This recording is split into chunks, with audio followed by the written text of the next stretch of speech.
All right, this is pretty cool. I'm going to show you how to make your own vitamin D supplements using mushrooms. Now, mushrooms are normally grown in the dark, and the only light they see is some fluorescent light when they're either being picked or processed. And mushrooms have very insignificant amounts of vitamin D unless you expose that mushroom to ultraviolet B light. And there's some very cool research on exposing these mushrooms to light and boosting the vitamin D levels to levels far greater than the RDAs. You can boost the vitamin D in mushrooms to levels of 5,000 international units to 46,000 international units and beyond.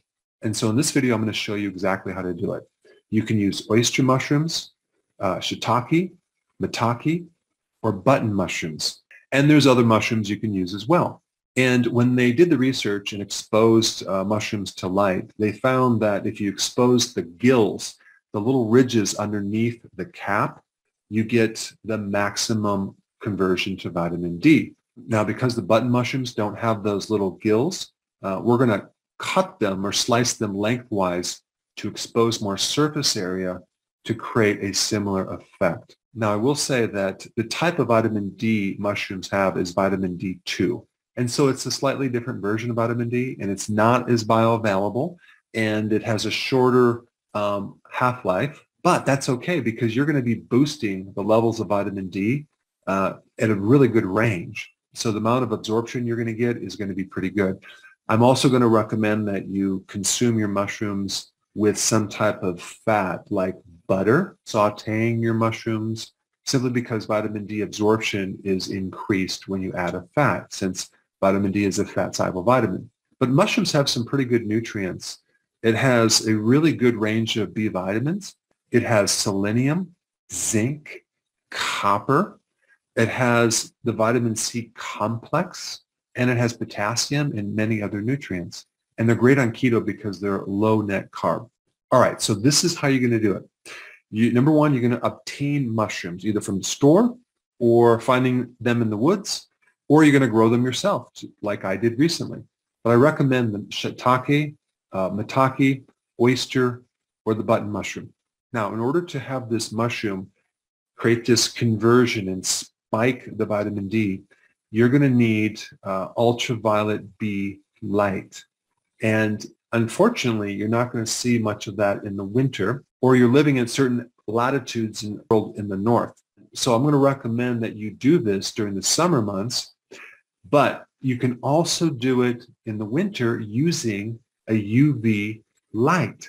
So if it's summer, June, July, August, so what you're going to do is you're going to take your mushrooms face up. You're going to take the stems off so the gills are pointing upward and the cap is towards this sheet, like a cookie sheet, for example.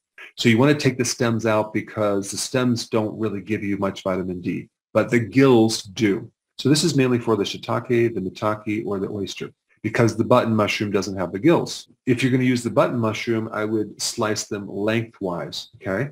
So you're going to lay them down on a cookie sheet, and you're going to put these mushrooms out in the sun, okay, between 10 o'clock in the morning to 6 o'clock in the early evening. That will give you 8 hours of exposure to prime sun, which is exposure to UVB radiation. So at 6 o'clock, you're going to take this tray back into the house. Maybe you cover it. You want to make sure there's not a lot of moisture because you're trying to sun dry these mushrooms. Then the next day, day 2, you're going to bring them back out in the sun and do the same procedure. Expose them to this bright sun between 10 o'clock in the morning to 6 o'clock in the evening. Then you're going to bring them back into the house, and hopefully they're completely dried out. The way that you know that they're dried out is you can just snap them in half and they should be pretty crisp. If they're still soggy, then you might need to use a dehydrator to completely dry them. So once they're completely dry, which they normally should be out in the sun after 2 days, you want to put them in a glass jar and seal the lid. I also recommend putting a little bit of just rice at the bottom, maybe about this thick, just to help you absorb the moisture, because moisture reactivates the mushrooms, and we're trying to put them in a dry state to dehydrate them so they'll last up to a year. So once you get them in this glass container, now you preserve them for a good amount of time. But they found that if you actually keep drying these mushrooms out in the sun, day 3, 4, 5, the level of vitamin D goes down dramatically. So you only want to do this for 2 days. Now, if it's not during the summertime, you can buy a UV light and do the same exact procedure. But check this out. 100 grams, which is like roughly 1 cup of shiitake mushrooms, can give you up to 46,000 IUs of vitamin D2. I mean, that is incredible. Now, when you use a light that has UVB radiation and you expose shiitake mushrooms for 18 hours, now I hope you're sitting down for this, you could potentially boost the vitamin D2. That's well over 200,000 IUs of vitamin D. This is mind-blowing, but that's the potential conversion if you did do that. And let's say, for example, you didn't eat a cup. Let's say you ate just a small amount. That'll give you a tremendous amount of vitamin D, and you made this vitamin D in your own home. Now, if you do this procedure to button mushrooms, you'll get a little bit less. You'll get about 20,000 IUs. Now, in other studies, they're just using mushrooms that are not drying out. They'll expose just fresh mushrooms in the sun for between 15 and 120 minutes, and they'll get levels between 600 IUs to up to 5,000 IUs just from a shorter period of time.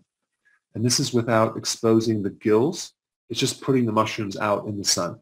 So the whole point and the whole concept of this is to expose mushroom to the sun or some light that has UVB radiation. So now that you know how to make your own vitamin D2, the next thing is to understand fully the benefits of vitamin D. And I put that video up right